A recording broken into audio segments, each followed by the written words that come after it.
Nobody warns you about the moment it all becomes clear.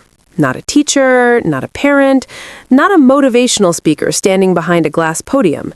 It happens quietly, usually when you are sitting in some ordinary place, doing some ordinary thing, and a thought creeps up behind you and whispers something so obvious and so devastating at the same time that you almost laugh.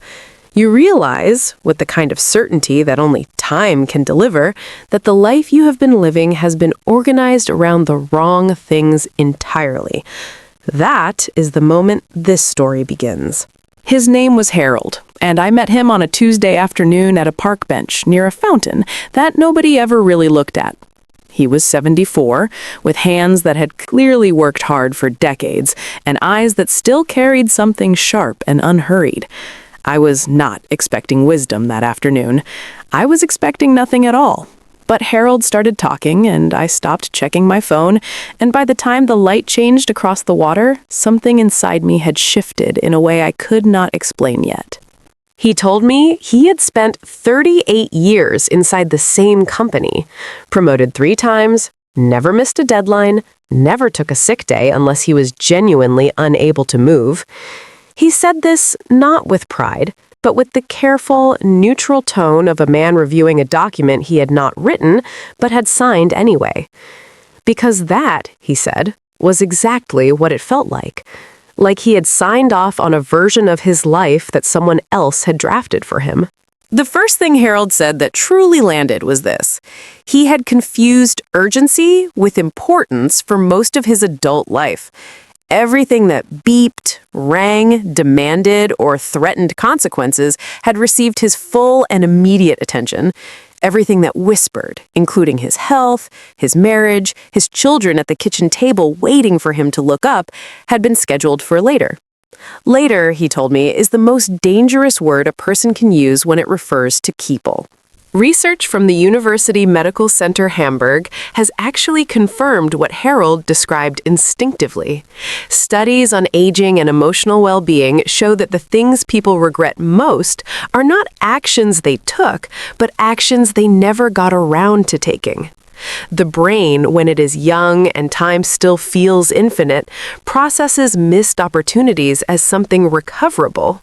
Only with age does the weight of those undone things settle permanently. Harold had 3 children. He described his relationship with each of them in a sentence or two, and even in brevity, the distance was clear. Not because he was a hard man or a careless one, but because presence, genuine and unhurried presence, was the one resource he had never learned to allocate deliberately. He had given his focus everywhere that asked for it, and almost nowhere that needed it.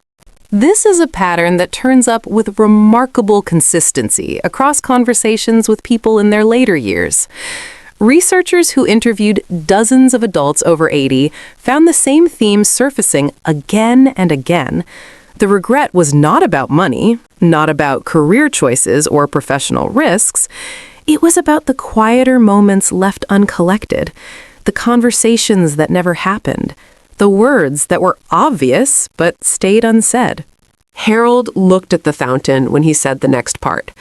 He said that he used to believe that love was demonstrated through provision, that working hard was the same as showing up, that a paid mortgage and a full refrigerator communicated what he was too tired and too conditioned to say out loud. He learned, too gradually and then all at once, that the people he loved had not been waiting for evidence of his effort. They had been waiting for him. This distinction between providing and being present, between working for someone and actually being with them, is one of the most quietly painful realizations a person can arrive at. And it carries a particular sting because it looks so reasonable from the inside. Every choice made along the way can be justified. The overtime made sense. The missed dinner was just once. The postponed vacation became a habit before it became a regret. What Harold wanted a stranger sitting on a park bench to understand was not that his life had been wasted. He was clear about that. He had loved people and built things and laughed enough. What he wanted understood was something more precise. That wisdom, real wisdom, the kind that actually changes how you move through a day, does not arrive on a schedule or through a lesson.